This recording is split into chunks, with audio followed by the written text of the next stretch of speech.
Donc bonjour à toutes et à tous et bienvenue dans la conférence de clôture du festival Berta Cáceres, conférence qui va porter sur les enjeux de l'alimentation et de la transition écologique. On est du coup évidemment ici au cœur de l'actualité, comme vous l'avez sûrement vu.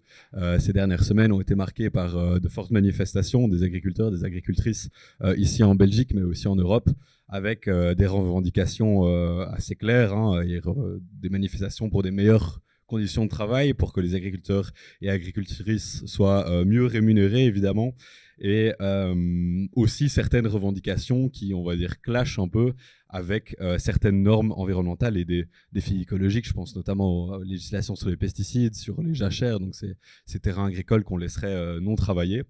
Et toutes ces revendications, en fait, si on les globalise un peu, ce sont des enjeux qui sont vraiment fondamentaux. Quel rôle pour l'alimentation dans une transition écologique juste? Comment s'assurer que les producteurs, que les paysans aient des bonnes conditions de travail et soient rémunérés à leur juste valeur? Et comment faire en sorte aussi que tout le monde ait accès à une alimentation suffisante, saine, durable, dans un monde qui produit en fait beaucoup plus que ce que dont l'humanité a en fait besoin. Et donc dans cette conférence, c'est à ces différentes questions qu'on va essayer de répondre. Alors avant de présenter nos intervenants et intervenantes, je rappelle que cette conférence, comme l'ensemble du festival, se déroule dans un cadre safer, donc je vous demanderai de vérifier que votre téléphone soit éteint, soit en silencieux, en tout cas qu'il ne fasse pas de bruit. D'attendre le moment questions-réponses pour poser vos questions et donc d'essayer de ne pas interrompre ici la discussion avant qu'on passe à ce moment-là. Dans cette séance questions-réponses, on fera d'ailleurs attention à ce que les personnes les plus invisibilisées aient bien accès prioritairement à la parole. N'hésitez pas aussi à donner votre prénom, votre pronom quand vous prenez la parole, et je vous demanderai aussi d'utiliser des manières d'applaudir silencieuses comme ça, ou voilà, si certaines personnes sont ici sensibles au bruit. Ceci étant dit, nous avons le plaisir d'avoir avec nous à ma gauche Alice Gendrin. Alors Alice, tu as effectué un doctorat à l'UC Louvain sur l'accès aux semences en RDC, et tu es chargée de plaidoyer chez Île de Paix sur les politiques agricoles principalement. Alors peut-être que tu veux dire un petit mot aussi sur Île de Paix. Île de Paix. On m'entend bien ? Ok. Donc, Île de Paix, c'est une ONG belge qui est active dans plusieurs pays en Amérique latine et en Afrique au soutien à l'agroécologie paysanne. Et depuis un an, elle est aussi en train de soutenir des projets en Belgique pour un accès à une alimentation saine pour les publics les plus défavorisés. Super, merci beaucoup. Et à la gauche d'Alice, nous avons Manuel Egen. Donc Manuel, tu es spécialiste des questions alimentaires et paysannes et chargé de plaidoyer chez FIAN depuis plus de 10 ans. Donc un petit mot sur FIAN également, si tu veux bien. Ok, donc FIAN, c'est une ONG internationale qui défend le droit à l'alimentation. Et donc on a un secrétariat international qui est basé en Allemagne et une vingtaine de sections à travers le monde qui se regroupent autour d'enjeux à la fois de soutien à des cas individuels ou collectifs de violation du droit à l'alimentation, de plaidoyer, donc interpeller et essayer d'influencer les politiques agricoles alimentaires pour qu'elles permettent de réaliser le droit à l'alimentation, et aussi un boulot de sensibilisation, mobilisation citoyenne, comme ma présence ici aujourd'hui. Merci beaucoup Manuel. Alors je précise qu'on devait normalement avoir un ou une représentante du monde agricole, mais le contexte plus global que j'ai expliqué en début a fait que c'était extrêmement compliqué. Donc voilà, alors on va commencer ici avec environ 1 heure de discussion qu'on va structurer en 3 niveaux. Donc on va partir du niveau global, niveau mondial, pour à chaque fois faire un zoom ensuite à l'échelle européenne, et puis un zoom sur la situation en Belgique. Donc environ 1 heure pour ces trois étapes, on va dire. Et puis on aura évidemment un moment d'échange qui pourra durer en maximum 1 heure avec vous toutes et tous. Et donc commençons avec ce niveau global, avec une question plutôt simple pour Manuel. Quel lien est-ce qu'on peut bêtement faire entre transition écologique et système agroalimentaire ? Alors je ne sais pas si la question est simple, mais en tout cas c'est clair que pour moi il y a un lien évident entre transition écologique et transformation des systèmes agroalimentaires. Et je pense que parmi les jeunes que vous représentez, il y a une conscience grandissante que si on veut réaliser la transition écologique, il va falloir complètement transformer la manière dont on produit et on consomme l'alimentation. Et je pense que ce n'est pas pour rien si depuis une dizaine, quinzaine d'années, il y a beaucoup d'initiatives de transition qui se structurent autour de projets d'alimentation durable, que ce soit des personnes qui décident de lancer des potagers en permaculture chez eux ou des potagers collectifs, toutes les initiatives de circuits courts et de groupements d'achat commun et solidaire de l'agriculture paysanne. On voit aussi beaucoup d'initiatives de ceintures alimentaires qui se structurent autour de certaines villes, généralement à l'initiative citoyenne.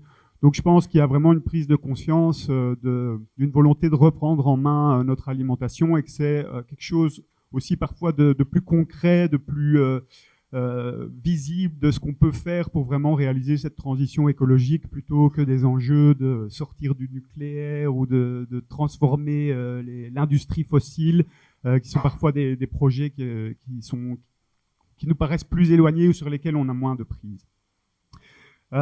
Malheureusement, ce qu'on voit, c'est qu'au-delà des initiatives citoyennes qui fourmillent, au niveau plus structurel, les politiques agricoles et alimentaires, elles continuent à favoriser quand même un système agricole productiviste et industriel dominant qui, lui, a des impacts assez forts sur l'environnement et sur le climat. Alors peut-être pour donner quelques chiffres, quelques tendances, si on prend le dérèglement climatique, par exemple, on sait que l'agriculture est responsable environ de 20% des émissions de gaz à effet de serre. Et si on prend l'ensemble des systèmes alimentaires de la fourche à la fourchette, comme on a l'habitude de dire, donc en prenant à la fois en considération la production d'intrants, les pesticides, les engrais, la production agricole, la transformation par l'industrie alimentaire, l'emballage, le transport, la consommation et jusqu'au gaspillage alimentaire, ben là on évalue à environ 1/3 des émissions de gaz à effet de serre qui sont directement liées au système alimentaire. Donc c'est évidemment énorme et ça fait prendre conscience qu'on n'arrivera pas à respecter les objectifs climatiques si on ne fait pas une transformation profonde des systèmes alimentaires. Et malheureusement, là, on voit quand même qu'au niveau international, dans les COP qui se succèdent chaque année, les enjeux alimentaires sont assez peu discutés, en fait, assez peu pris en compte par rapport à d'autres enjeux et qu'il va falloir s'y attaquer. Au-delà de la question climatique en tant que telle, il y a aussi toute une série de limites écologiques. Donc, je pense que vous avez tous déjà vu ce schéma avec les 9 limites planétaires, donc des limites géo-bio-physiques qui ont été identifiées si on veut essayer que l'humanité puisse continuer à évoluer dans une zone de sécurité. Et on voit que les systèmes alimentaires sont un des principaux contributeurs à ces limites planétaires. Pour au moins 5 d'entre elles qui ont déjà été dépassées, les systèmes alimentaires sont un des premiers contributeurs. Donc il y a le changement climatique, je l'ai déjà mentionné. Il y a aussi l'effondrement de la biodiversité, où la destruction des habitats qui est liée au système agroalimentaire et la pollution liée aux pesticides et aux autres matières, intrants chimiques sont des principaux responsables du déclin de cette biodiversité. Il y a la question de l'utilisation des terres, et donc là, la déforestation et les changements d'affectation des terres qui sont liés à l'agriculture sont aussi le premier contributeur de cette limite planétaire. Il y a aussi les cycles biochimiques du phosphore et de l'azote, donc ça c'est des molécules qui sont principalement utilisées pour la production d'engrais et qui ont perturbé les cycles naturels qu'on n'arrive plus à rétablir. Et c'est quoi la dernière limite planétaire? Ah oui, et les réserves d'eau douce. Donc l'eau douce qui est à la fois nos nappes phréatiques sont polluées par les intrants chimiques de l'agriculture, et l'agriculture est le premier utilisateur d'eau douce, et donc là aussi contribue à épuiser les réserves. Donc on voit que ce modèle agro-industriel qui s'est globalisé, généralisé, a un impact énorme sur ces limites planétaires, et de nouveau qui montre qu'on doit changer la manière dont on produit et on consomme la nourriture, tout en réalisant un autre défi immense de notre civilisation, c'est d'assurer une alimentation saine et adéquate pour l'ensemble, pour chaque être humain. Merci beaucoup Manuel. Donc beaucoup d'initiatives citoyennes, donc, mais structurellement en tout cas pas énormément d'avancées, ou en tout cas pas dans les grandes réunions internationales. Alors j'en profite, tu dis qu'un des autres grands défis, c'est que tout le monde ait justement accès à une alimentation en suffisance, et on sait qu'aujourd'hui de nombreuses personnes souffrent encore de la faim. Donc Alice, est-ce que tu peux un peu nous dresser un peu un état des lieux à ce niveau-là, et aussi nous répondre à pourquoi une transition écologique alors que justement beaucoup de personnes ont encore faim?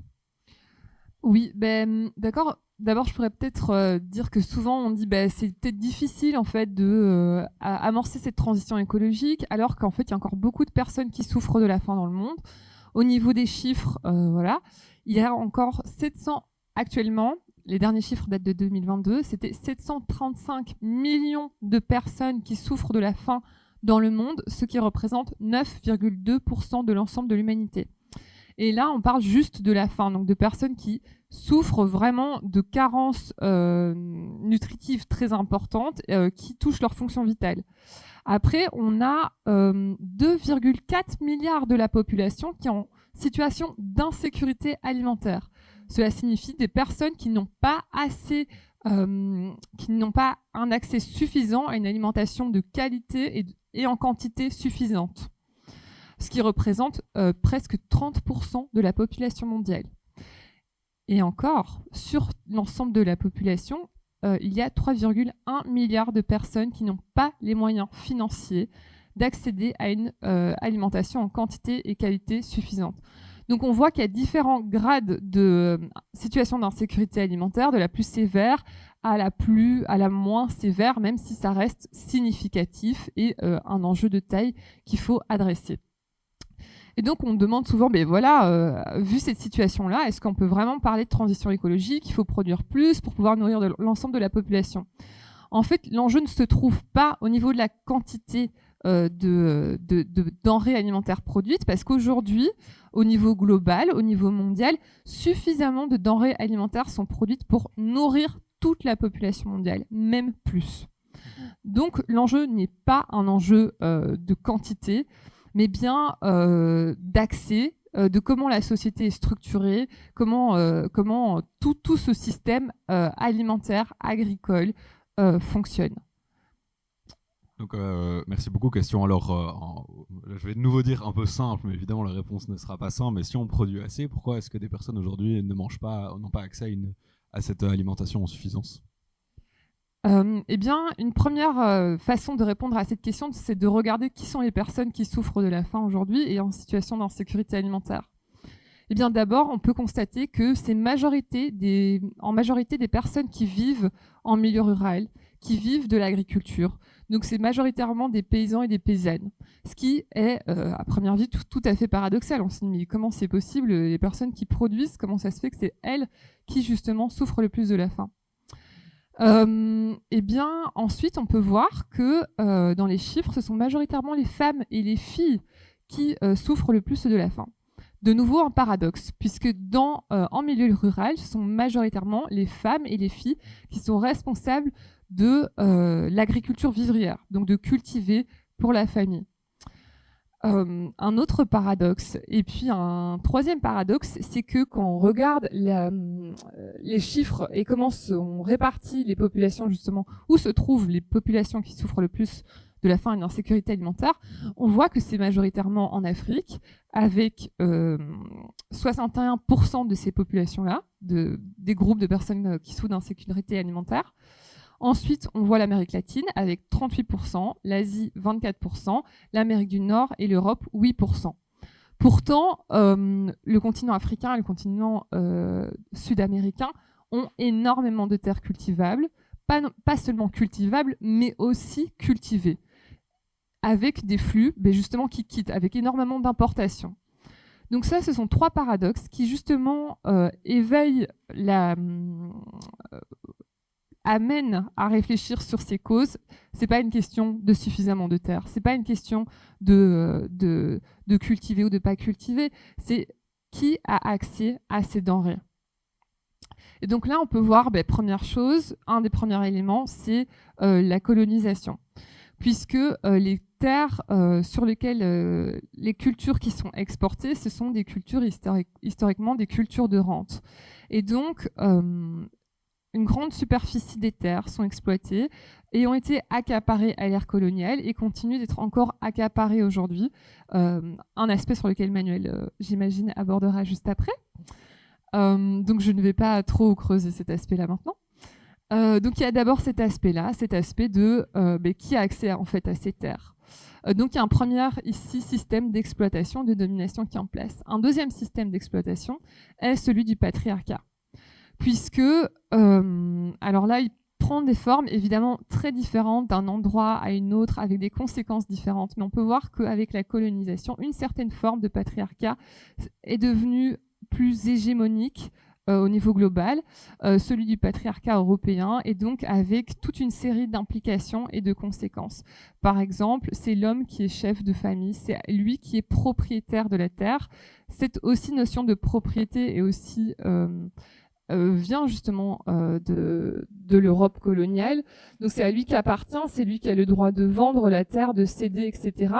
Donc ce qui met déjà les femmes dans une certaine position de vulnérabilité. On retrouve aussi comme deuxième variable l'héritage. Qui hérite des terres? Donc il y a en fait le chef de famille, c'est généralement les hommes. Et donc du coup, dans de nombreuses régions, les femmes n'ont pas le droit d'hériter de la terre, n'ont pas le droit d'être propriétaires, et même les cultures qui sont cultivées, même si ici ce sont des tendances générales bien sûr à nuancer en fonction des contextes, mais quand on reprend ces tendances générales, ce qui est cultivé est aussi une décision généralement du chef de ménage, ce qui fait que là, je vais parler en tant que chercheuse. Dans mes recherches de terrain à l'est du Congo, ce que j'ai beaucoup vu, c'est que des femmes avaient perdu leur terre parce que leur mari l'avait vendue. Elles avaient perdu leur récolte parce que leur mari avait vendu. Et voilà, c'est quelque chose qu'on retrouve pas seulement à l'est du Congo. Et donc ça, c'est un aspect qui met aussi les femmes en position de vulnérabilité. Un autre aspect, c'est que l'alimentation de qualité va être davantage octroyée aux hommes et aux fils dans les ménages. Et donc voilà, ce sont tous des éléments qui, combinés les uns avec les autres, on peut parler ici hors Europe, mais aussi en Europe, on retrouve aussi des femmes dans les ménages ruraux qui sont aussi beaucoup plus vulnérables, puisque ça fait très peu de temps que leur statut s'est amélioré, etc. Donc au niveau de la pension, on a des grosses inégalités. Donc là, c'est les deux variables qui influencent fortement l'alimentation. Je réfléchis. Oui, voilà. Merci beaucoup. Tu en as donc un triple paradoxe, hein, les populations qui souffrent le plus de la précarité alimentaire se trouvent plutôt en milieu rural, en milieu paysan. Ce sont plutôt les femmes et les filles, alors que ce sont elles qui sont les plus impliquées dans la production justement des denrées alimentaires. Et finalement, géographiquement, c'est dans des zones plutôt productives, ou en tout cas où il y a accès à la terre, que l'insécurité alimentaire est la plus forte. Une des causes que tu as pointées, c'est le patriarcat. Est-ce qu'il y a encore d'autres causes que tu veux explorer? Oui. Alors ici, j'ai aussi oublié de mentionner, bien sûr, il y a le conflit et la question du dérèglement climatique. Et en fait, voilà justement ces dimensions de conflit, donc les personnes qui se déplacent, etc., perdent tous leurs moyens d'existence, sont évidemment celles qui sont le plus vulnérables à l'insécurité alimentaire. Mais de nouveau, on retrouve ces systèmes de domination qui se retrouvent dans ces populations-là au niveau des conflits, mais aussi au niveau des dérèglements climatiques, puisque les personnes qui ont les plus de difficultés à s'adapter, non pas parce qu'elles ont un problème, elles, mais parce que le système les a mis dans cette situation, c'est justement l'agriculture de petite échelle, l'agriculture paysanne. Puisque face au dérèglement climatique, aux aléas climatiques, les ménages qui ont mis toutes leurs semences qu'elles conservent, etc., donc elles ne recourent pas au marché, elles conservent leurs semences, elles les sèment au début de la saison, et puis là, il y a une sécheresse, il y a une grêle, etc. Il y a un aléa qui fait qu'elles perdent tout. Et donc voilà, il y a ce dérèglement climatique-là qui vient aussi amplifier la vulnérabilité de ces populations. Merci beaucoup. Alors tu l'as tu l'as dit en filigrane, il y a évidemment cette question de l'aspect de l'accès à la terre. On sait que de nombreux paysans, de nombreuses paysannes font face à des accaparements de la terre par des grandes entreprises, par des États. C'est une thématique sur laquelle FIAN travaille beaucoup. Alors Manuel, est-ce que tu peux nous expliquer c'est quoi l'accaparement des terres? Qu'est-ce qu'on entend par là? Quelles en sont surtout les raisons? Et peut-être aussi nous présenter quelques cas concrets qui malheureusement impliquent souvent des entreprises belges. Oui, donc c'est effectivement un sujet sur lequel on travaille beaucoup avec FIAN, cette question de l'accès à la terre. Et on voit effectivement depuis... bon, ça a toujours été une exploitation, la colonisation, même depuis Christophe Colomb, en fait, l'accaparement des terres mondiales par la civilisation occidentale a toujours existé. Mais il y a eu un accroissement de ce phénomène depuis une quinzaine d'années avec le déclencheur de la crise alimentaire de 2007-2008, où il y a eu vraiment cette nouvelle ruée mondiale sur les terres. Alors si on essaye d'expliquer un peu les causes de ce phénomène, on peut reprendre de manière un peu caricaturale ce théorème cher aux économistes de l'offre et de la demande. Et en fait, on constate qu'il y a une tension très forte sur les marchés fonciers entre, d'une part, une offre de terre qui, elle, est limitée, donc une disponibilité de terres agricoles où on commence à se rendre compte qu'elle est limitée. Et là, je fais référence aux limites planétaires. On ne peut plus continuer à défricher, à déforester sans arrêt pour trouver de nouvelles terres agricoles. Et donc, on atteint une certaine limite. Et en plus de ça, l'ONU documente un phénomène lié au dérèglement climatique, mais aussi à cette généralisation du modèle agricole intensif et productiviste, où il y a une dégradation des sols agricoles. Et on évalue que près d'un quart des sols agricoles seraient menacés à terme de ne plus être productifs. Donc, de nouveau, ça limite la disponibilité des terres agricoles. Mais de l'autre côté, on a la demande en terres agricoles et en produits agricoles qui ne cesse d'augmenter pour toute une série de facteurs. Donc, il y a d'une part un fait qui est l'augmentation de la population mondiale. J'ai ma grand-mère qui va bientôt fêter ses 95 ans, donc presque un siècle. Et quand elle est née, on était 2 milliards sur Terre. Aujourd'hui, on est 8 milliards. En une vie humaine, c'est quand même x4. C'est assez extraordinaire comme évolution. Mais surtout lié à ça, c'est la surconsommation dans les pays occidentaux et les transformations de régimes alimentaires dans les pays émergents avec des régimes alimentaires plus gourmands en produits animaux et en protéines animales qui, on le sait, demandent plus de terre.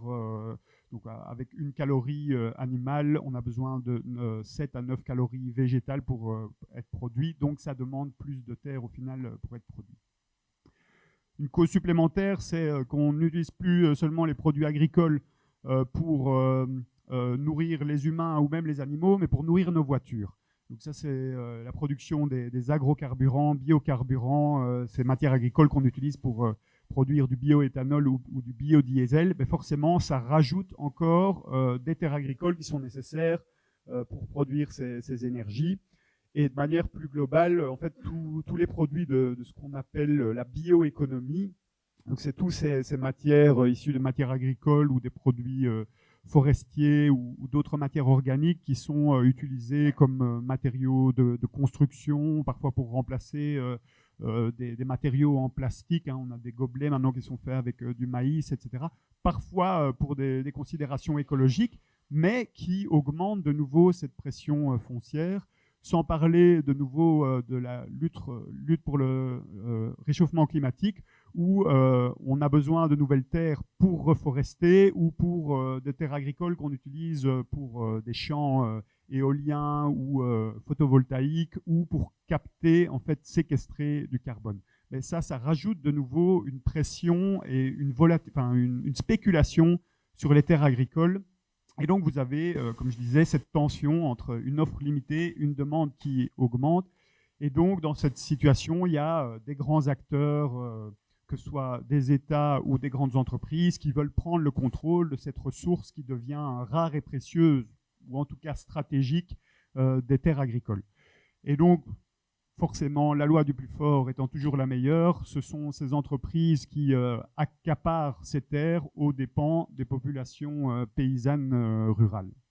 Et là, je pense qu'il faut se rendre compte, la pauvreté rurale, elle a toujours existé. Et c'est un phénomène contre lequel il faut lutter. Mais il y avait encore une certaine dignité paysanne quand vous avez votre accès à la terre. Parce que ça vous permet de produire votre agriculture de subsistance, de revendre un petit peu les surproduits. Mais si on vous prive de cet accès à la terre, vous plongez ces populations dans une situation de misère absolument abjecte, où en plus de leur alimentation, elles perdent aussi tout le matériel qu'elles trouvent sur leur terre pour construire leur logement, pour se chauffer, les plantes médicinales où elles vont se servir dans les forêts pour se soigner. Et aussi au niveau culturel et social, c'est vraiment plonger ces populations, en fait les priver de toute la dignité qui leur restait. Et là, avec FIAN, effectivement, j'ai eu l'occasion, on a l'occasion de soutenir, de suivre certains cas où des acteurs belges sont parfois impliqués. Donc là, voilà, on voit quelques photos. Ça, c'est une entreprise Socfin, qui est une entreprise qui est la propriété d'un homme d'affaires belge qui s'appelle Hubert Fabry, qui est relié par ailleurs au grand groupe français Bolloré, dont vous avez déjà certainement entendu parler.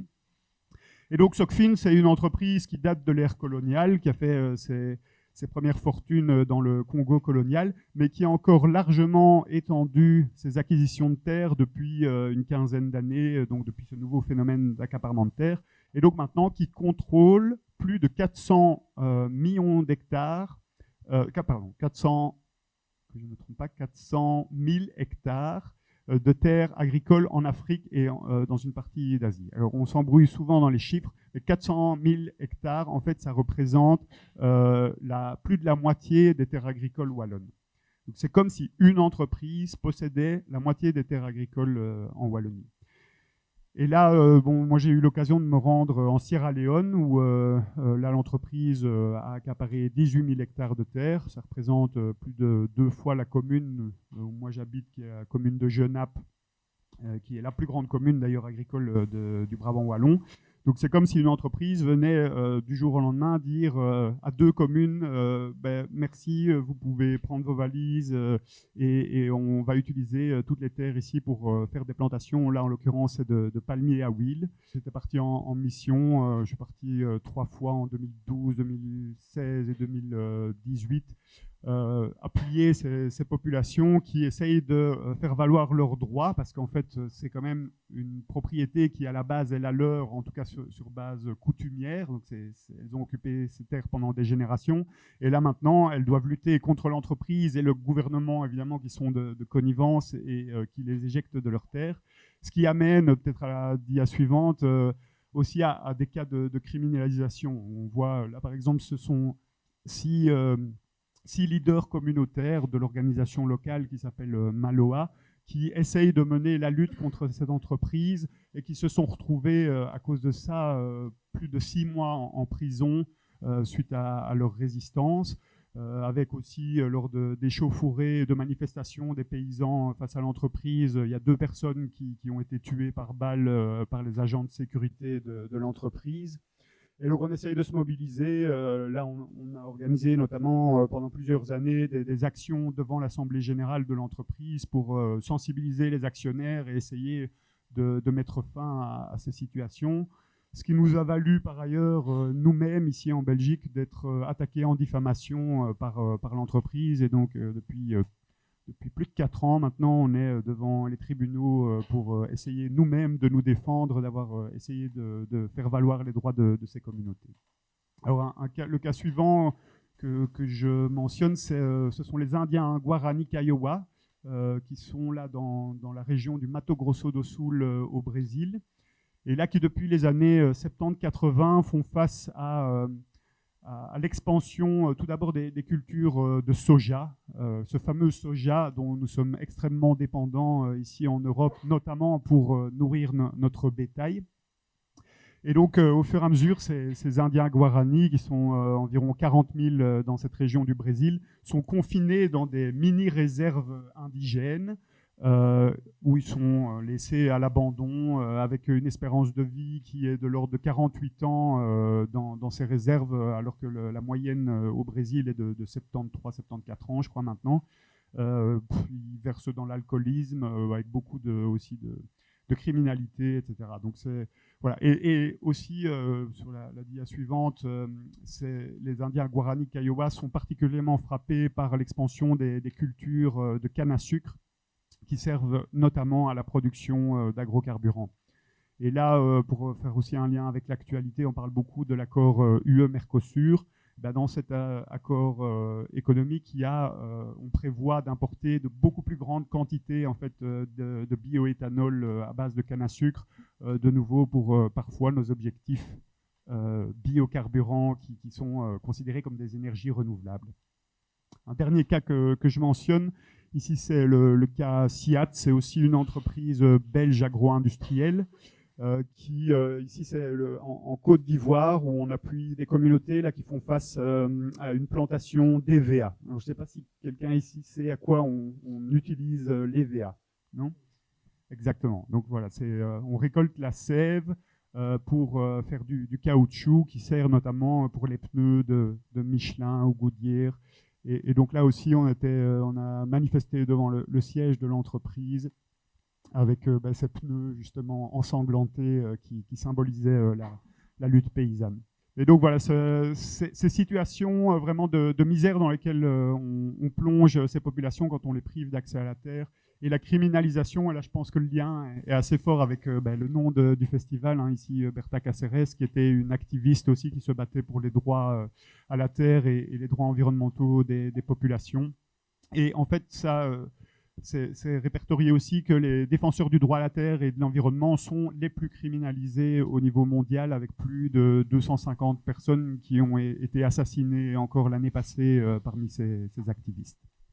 Merci beaucoup Manuel. Donc une tension croissante entre en fait une offre de terre qui fait que diminuer, notamment à cause du dérèglement climatique, et une demande qui fait qu'augmenter, pas spécialement d'une partie avec l'augmentation de la population, mais également avec l'utilisation de denrées alimentaires pour d'autres usages, qui permet l'évidence, l'émergence d'acteurs forts.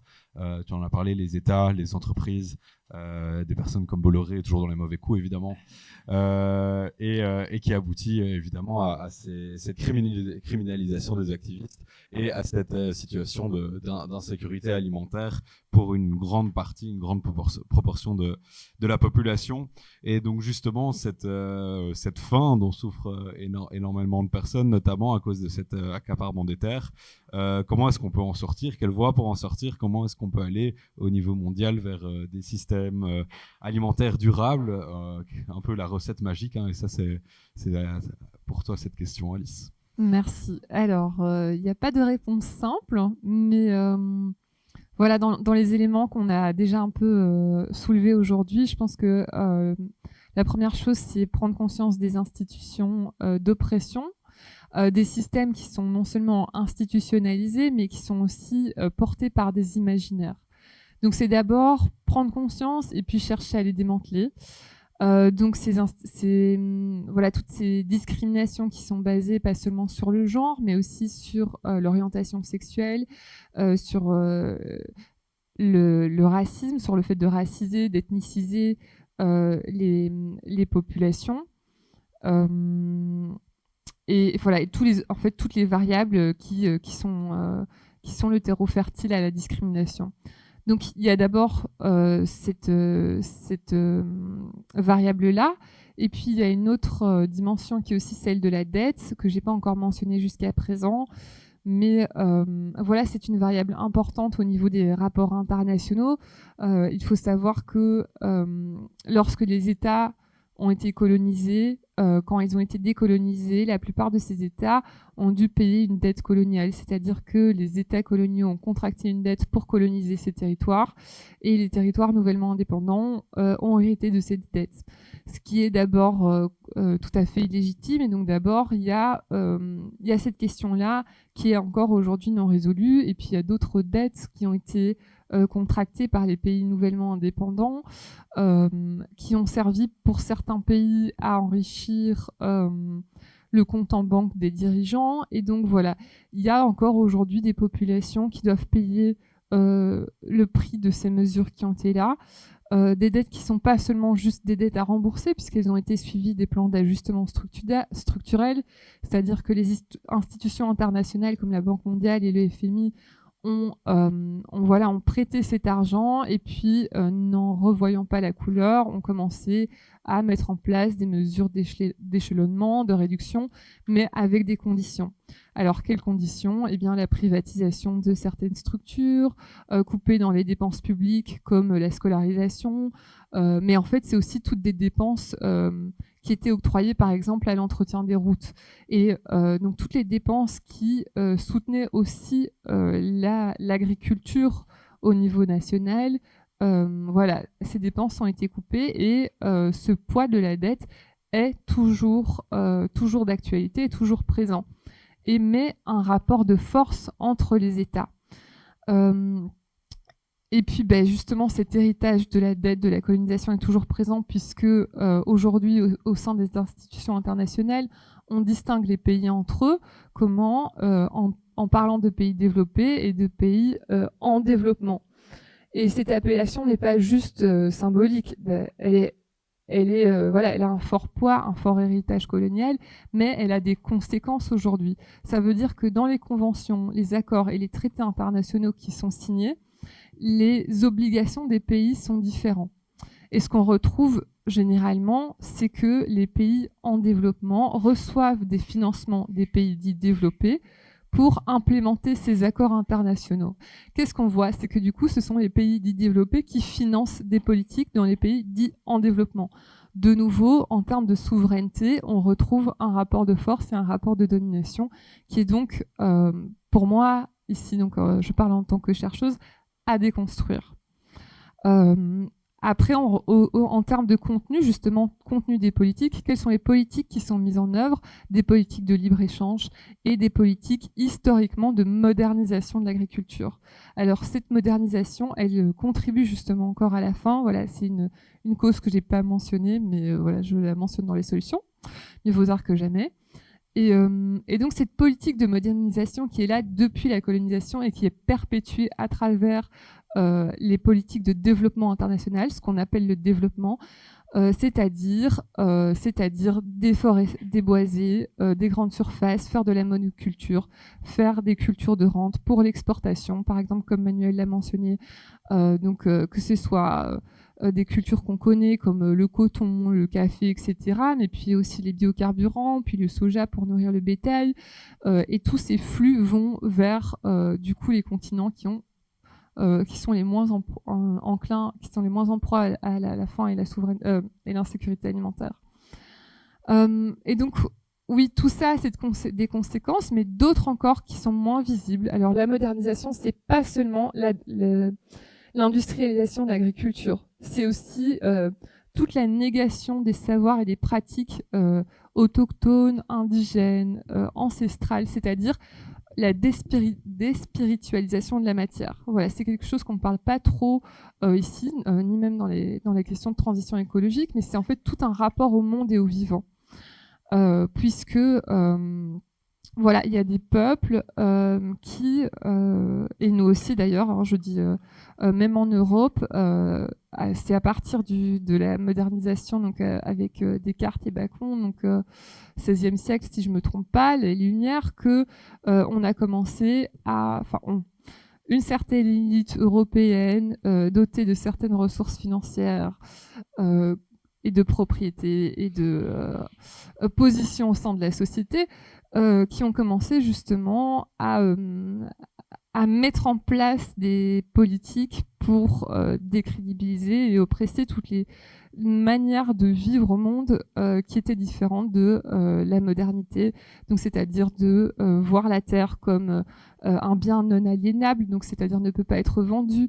Il en va de même pour les semences, etc. Et donc en fait, c'est un rapport aussi à la nature qui est imposé au reste du monde à travers ces politiques développementalistes. J'espère que je vous ai pas perdu.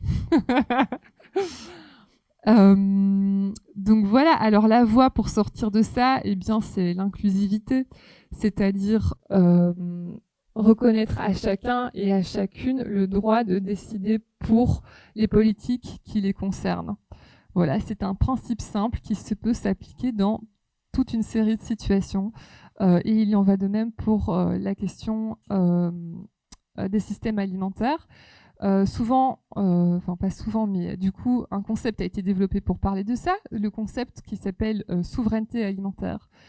Donc, pour que les populations puissent décider ce qu'elles mangent, etc., plutôt que de recevoir des politiques internationales et de devoir les mettre en place, financées par voilà, non seulement certaines organisations, mais aussi grosses fondations. Pour synthétiser, alors tout ce que je viens de dire se regroupe aussi, peut se retrouver sous le concept de agroécologie. Donc voilà, le concept d'agroécologie qui est donc des pratiques agricoles qui respectent le vivant, l'ensemble du vivant. Donc c'est faire de l'agriculture en soutenant le vivant. Donc la biodiversité, etc. On peut retrouver, enfin voilà, concrètement ça peut s'expliquer de plusieurs manières, mais c'est aussi des pratiques agricoles qui soutiennent les services écosystémiques. Alors si c'est encore un concept, désolé, je mobilise beaucoup trop de concepts aujourd'hui.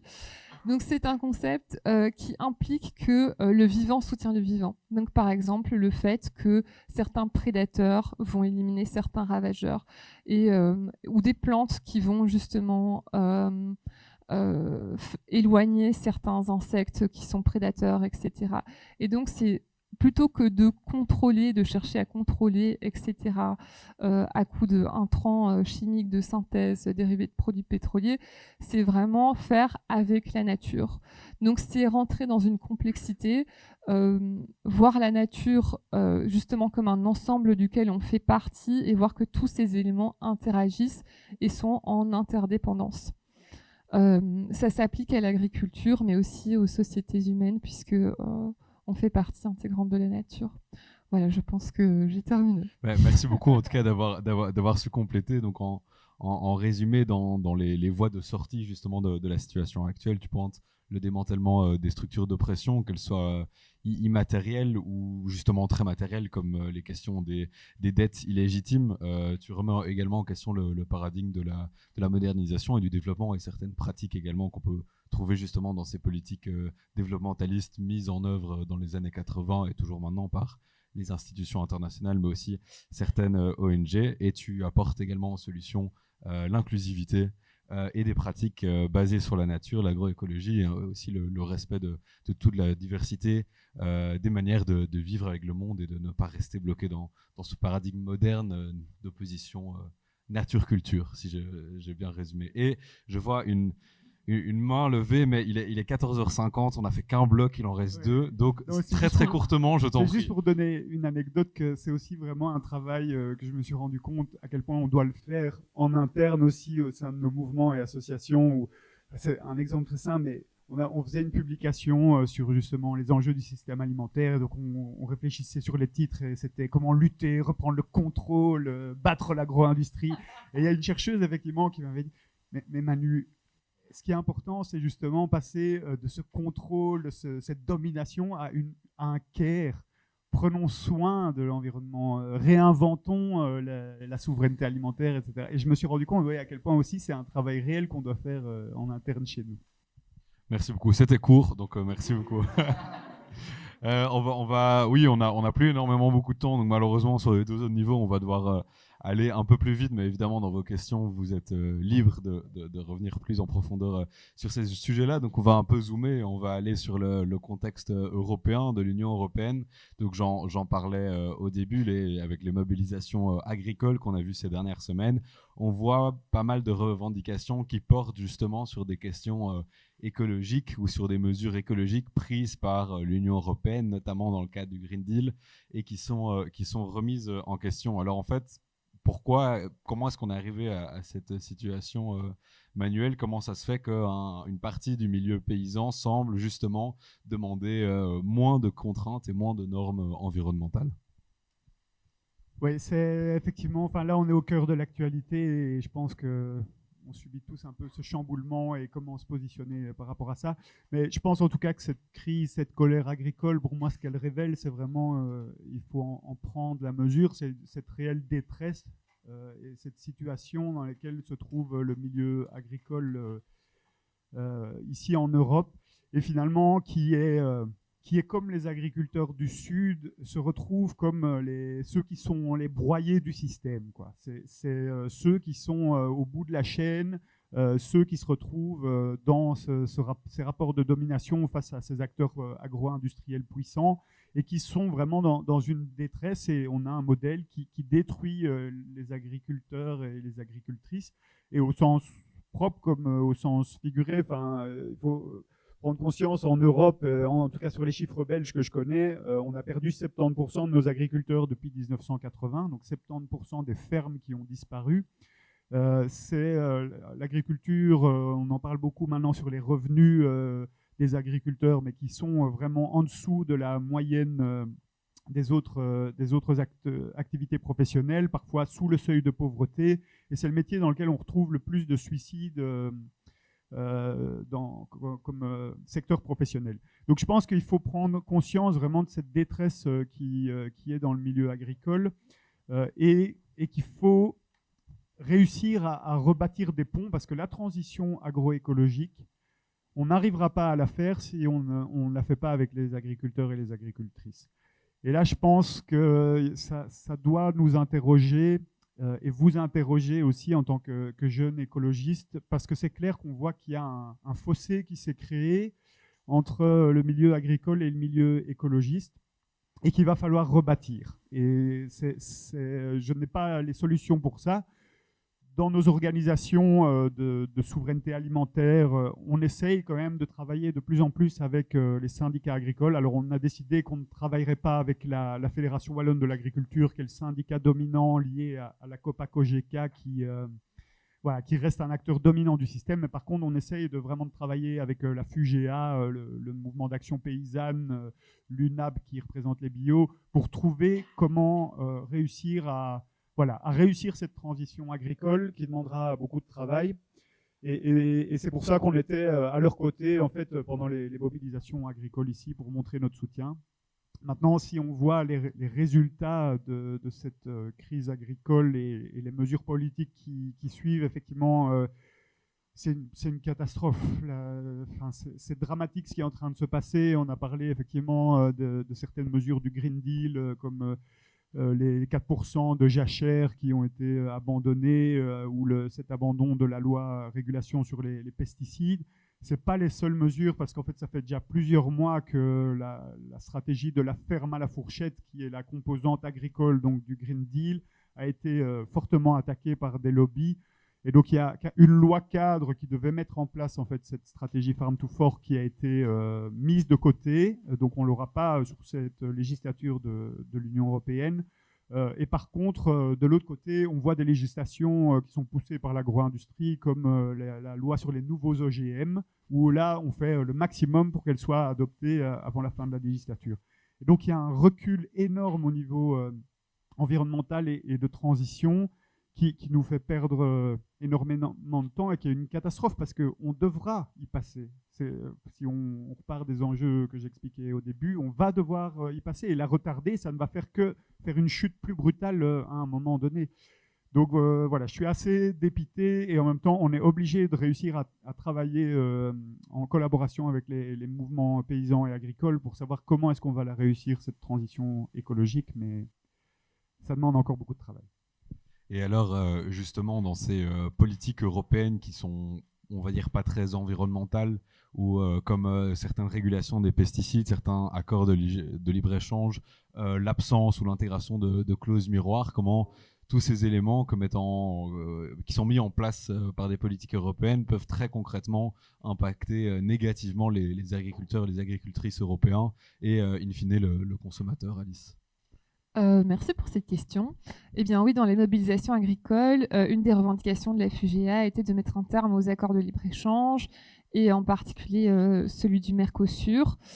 Parce que dans ces accords, il y a bien sûr une question de concurrence déloyale. Ouais, alors c'est un concept compliqué et sensible, mais voilà, il y a cette idée dans cet accord de libre-échange de mettre en concurrence des agricultures de deux contextes complètement différents. Et une dimension injuste qui est présente ici est par exemple celle des pesticides. Donc il faut savoir que jusqu'à récemment, jusqu'au mois de juin, la Belgique exportait des pesticides produits en Belgique et pourtant interdits en Belgique. Donc jusque depuis le mois de juin, voilà, un arrêté royal a été pris pour mettre fin à cela, mais c'est une pratique encore largement au sein de l'Union européenne. Donc l'Union européenne, au sein de l'Union européenne, des pesticides qui sont interdits d'utilisation en Europe sont exportés. Et donc, voilà, les agriculteurs et les agricultrices des autres continents continuent à les utiliser. Ceci est un problème pour leur santé, pour l'environnement, et revient aussi, et revient pour les consommateurs européens, puisque ces produits qui sont cultivés avec ces pesticides sont finalement importés en Europe. Donc, il y a un gros problème de cohérence avec la politique européenne et les accords de libre-échange. Donc voilà, il y a une demande forte de la société civile pour mettre en place des mesures miroirs, pour mettre fin, par exemple, voilà, les pesticides, c'est un exemple parmi tant d'autres, mais pour mettre fin à ce genre d'injustice, si on peut les appeler comme ça. Merci beaucoup. Alors vu toujours le peu de temps qui reste devant nous, je propose de continuer à zoomer et d'atterrir sur la situation en Belgique. Alors Manuel, au début, quand on était dans le contexte global, tu as pas mal parlé d'accaparement des terres, qui est une notion qu'on associe, ou un problème qu'on associe généralement au sud global. Mais en fait, en Belgique, on a aussi des grands problèmes d'accès à la terre et des cas d'accaparement des terres par des entités privées plus ou moins grosses. Je pense par exemple au cas de l'entreprise Colruyt. Alors est-ce que tu peux un peu nous expliquer les défis concernant cet accès à la terre chez nous, entre guillemets, en Belgique ?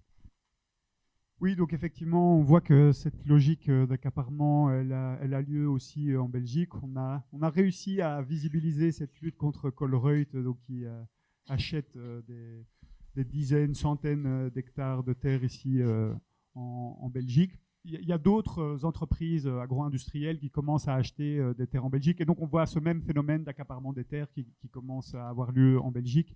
Et en tout cas, l'accès à la terre est vraiment vu comme une des difficultés majeures pour les agriculteurs, agricultrices ici, surtout les nouveaux agriculteurs qui veulent se lancer et qui font face à des prix des terres qui sont complètement déliés de la valeur agronomique que vous pouvez retirer. Donc quand vous lancez une activité agricole, le revenu que vous allez pouvoir tirer, c'est combien vous allez pouvoir vendre vos cultures, légumes ou produits. Et si vous avez une terre qui coûte parfois, la moyenne est à 35 000 euros l'hectare, mais ça peut monter bien plus, jusqu'à 100 000 euros l'hectare, vous vous endettez pour des générations et vous savez que vous n'allez jamais pouvoir rembourser votre terre sur base des revenus que vous allez tirer de votre activité agricole. Et donc là, ce qui nous semble important, c'est de réussir à retrouver une régulation de ce marché agricole pour qu'il soit accessible en fait à nos agriculteurs. Et une première chose qui nous semble importante, c'est tout d'abord de protéger les ressources de terres agricoles qui nous restent en Belgique. Parce que contrairement au reste du monde où on continue quand même à défricher, à déforester, en fait en Belgique et en Wallonie, ce qu'on voit, c'est que les terres agricoles diminuent, surtout du fait de l'urbanisation croissante, de la construction de nouveaux zonings industriels. C'est tout ce qu'on appelle l'urbanisation ou l'artificialisation des sols agricoles. Et que ça, il faut mettre un stop immédiat. Pour l'instant, nos gouvernements sont engagés, mais ils disent on arrêtera l'artificialisation en 2050. 2050, mais c'est beaucoup trop loin. Il y a certaines politiques qui sont mises en œuvre, mais bref, ça ne va pas du tout assez vite et assez rapidement. Donc il faut arrêter cette artificialisation des sols et il faut réguler le marché foncier. Alors réguler, ça fait évidemment peur à beaucoup de formations plutôt libérales et attachées au libre-échange à la liberté d'entreprise. Mais on a des exemples pas très loin de chez nous. En France, par exemple, ils ont une institution publique qui s'appelle les SAFER et qui peut contrôler le prix du marché foncier. Et donc vous avez cette institution qui est au courant des transactions foncières qui vont se passer et peut dire « Ah, désolé, mais là, le prix de vente de vos terrains est trop important, vous devez le ramener à un prix correct au niveau du marché ». Vous pouvez aussi carrément, les affaires peuvent dire non, mais en fait, cette terre agricole, vous n'allez pas pouvoir la vendre à tel agriculteur qui a déjà trop de terre par rapport à la moyenne régionale, mais plutôt favoriser l'installation d'une nouvelle entité ou d'un paysan qui n'a pas encore beaucoup de terre. Et donc, vous avez ce contrôle qui est possible et qui est faisable. Et on constate que, par exemple, en France, dans la région parisienne, qui est quand même aussi densément peuplée que chez nous, eh ben, vous avez des terres agricoles qui sont 3 à 4 fois moins chères que les terres en Belgique. Donc ça peut avoir un impact énorme.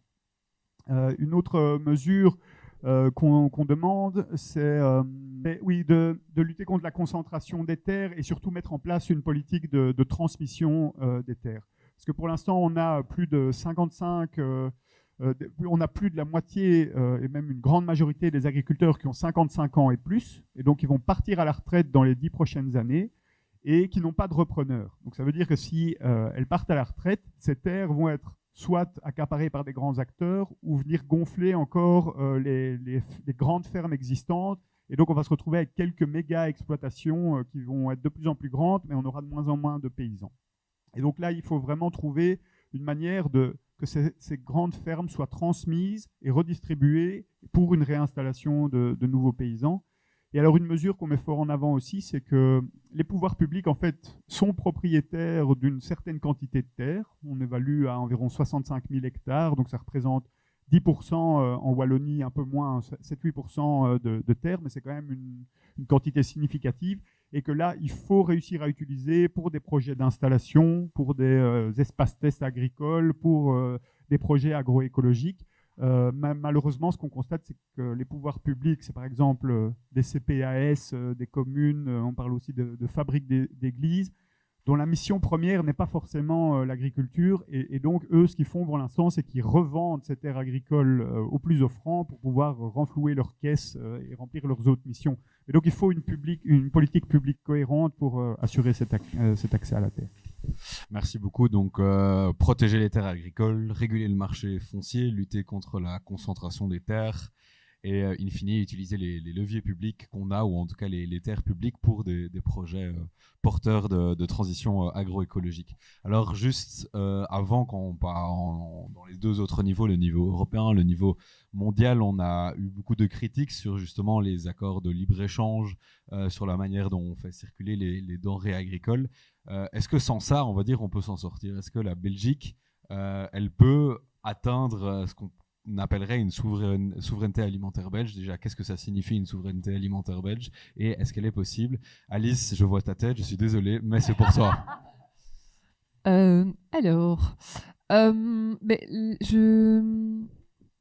Comment répondre à ça? Donc, la question de la souveraineté alimentaire, je pense, comme je l'ai abordé plus haut, c'est pour moi, c'est une question d'inclusivité. Donc, c'est que les personnes qui sont concernées par les décisions y prennent part. On peut voir avec les mobilisations agricoles que ce n'est pas le cas pour le moment. Donc, voilà. Après, c'est quelque chose qui peut évoluer, mais pour ça, il faut mettre en place des changements institutionnels au niveau politique.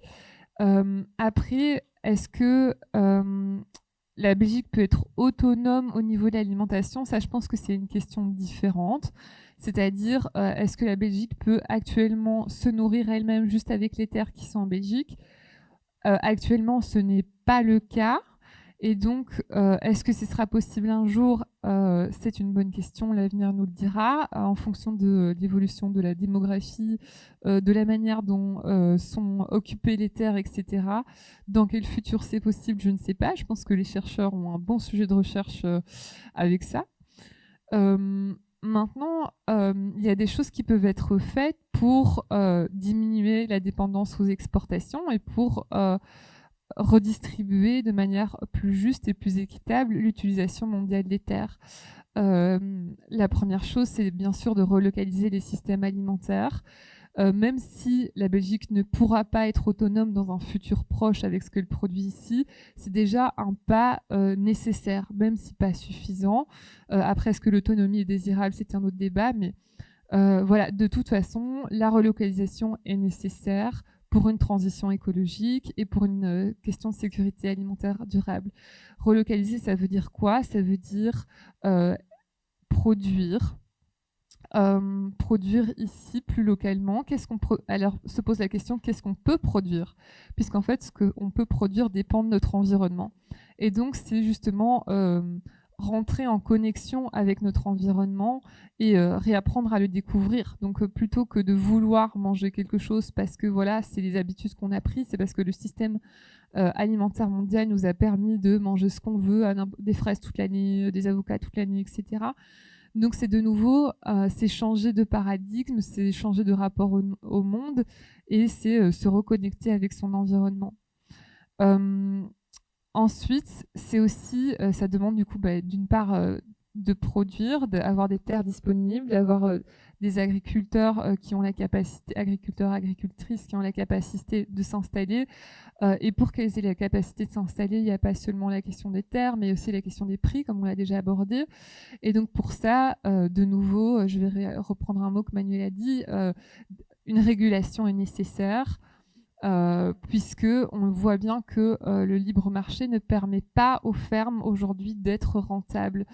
Elles sont voilà, c'est difficile pour les agriculteurs et agricultrices d'avoir un salaire décent, et donc des lois peuvent être mises en place pour réguler les prix et pour que les fermes puissent être durables et aller toujours plus dans cette voie de relocalisation. Ensuite, il y a la consommation qui a besoin aussi d'équilibrer. Donc, je parlais de reconnecter avec son environnement, ce qui peut nous produire. Cette consommation, les rapports le montrent, scientifiques, qu'on a besoin de végétaliser notre alimentation. Voilà, les 50 dernières années qu'on a vécues, elles sont hors du commun au niveau de l'histoire de l'alimentation mondiale. Pour nous, c'est la norme parce qu'on est né comme ça, on a grandi comme ça, donc pour nous, c'est la norme. Mais quand on la met en perspective, c'est seulement depuis 50 ans qu'on mange autant de viande, de produits laitiers, de produits transformés. Et voilà, ça pose plein de problèmes au niveau des écosystèmes, au niveau de la dégradation de l'environnement, mais aussi au niveau de la santé. Et donc, on a tout à gagner à végétaliser notre alimentation et la relocaliser. Et pour ça, on a besoin de politiques fortes qui permettent aux fermes d'être durables économiquement et environnement. Voilà, vous m'avez compris. Donc relocaliser, végétaliser, réguler, est-ce que Manuel, tu vois d'autres alternatives concrètes qu'on peut mettre en place pour une transition des systèmes agricoles qui soit en harmonie avec une transition écologique? D'aller dans ce sens-là, c'est clair. Et donc moi, peut-être ce que je vais ajouter ici, c'est que pour arriver à tout ça, on a besoin de se mobiliser et de s'engager. Et donc là, voilà, c'est l'appel surtout aux jeunes générations que vous êtes, de faire bouger les choses. Et je pense qu'on est quand même... voilà, il y a des mouvements qui se mettent en place. Et nous, dans le secteur alimentaire, on a plusieurs initiatives où on essaye de participer à ces manifestations agricoles, mais on a aussi mené plusieurs actions. Et donc là, on peut peut-être remettre quelques images que j'ai amenées ici. On a en fait un réseau qui s'appelle le réseau de soutien à l'agriculture paysanne, qui travaille aussi avec un autre mouvement plus sur les aspects politiques, Agroecology in Action, et on essaye de vraiment soutenir ces transformations des systèmes alimentaires en organisant des manifestations. Donc là, par exemple, c'est une mobilisation on avait fait à Perouet, où il y avait un zoning commercial qui devait s'agrandir et où on a été manifesté, et c'est devenu une tradition, planter des pommes de terre sur ces terres qui étaient menacées pour réclamer justement une souveraineté alimentaire et pas une extension du bétonnage. Peut-être si tu remontes au-dessus, je pense. Là, c'est le soutien justement récent aux mobilisations agricoles qu'on a fait avec ce réseau de soutien à l'agriculture paysanne. Là, c'était justement aussi un 17 avril, donc, qui est la journée internationale des luttes paysannes. on avait été mener une action devant l'entreprise Clarboat. Alors Clarboat, c'est pas un nom que généralement on connaît. Pourtant, c'est le premier producteur européen de frites. Je vois qu'il y en a quand même qui connaissent. Donc c'est notre grand fournisseur belge de frites de McDo et autres malbouffe. Il faut savoir qu'en Belgique, par exemple, on est le premier exportateur mondial de produits à base de pommes de terre, donc de frites. Et en fait, plus de 90% de la production de pommes de terre part sous forme d'exportation en frites industrielles. Donc on produit, alors selon les estimations, ça va entre 8 à 16 fois la quantité de pommes de terre dont on a besoin pour se nourrir ici en Belgique.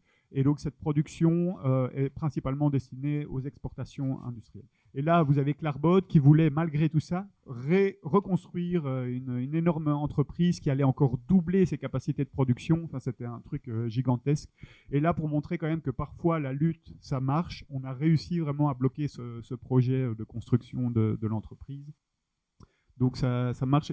Et alors, il y a peut-être une initiative oui, là, c'était contre le Forum for the Future of Agriculture, où tous les lobbies de l'agroalimentaire se rassemblent pour faire pression sur les politiques européennes qu'on a perturbées. Et puis alors là, maintenant, si tu redescends, je voulais présenter aussi, peut-être vous avez déjà entendu parler du réseau des brigades d'action paysanne, voilà, qui est un réseau d'activistes, alors qui se rassemblent pour deux raisons. C'est d'une part aller faire des chantiers directement dans des fermes agroécologiques et donc venir directement prêter main forte et mettre les mains dans la terre pour aider la transition des agriculteurs, et de participer justement à des mobilisations plus politiques et sociales pour transformer les systèmes alimentaires. Merci beaucoup pour ces initiatives aussi concrètes et parfois pour tous d'espoir, en tout cas le combat contre les frites. C'est donc la fin de cette conférence. Merci beaucoup d'avoir assisté jusqu'au bout.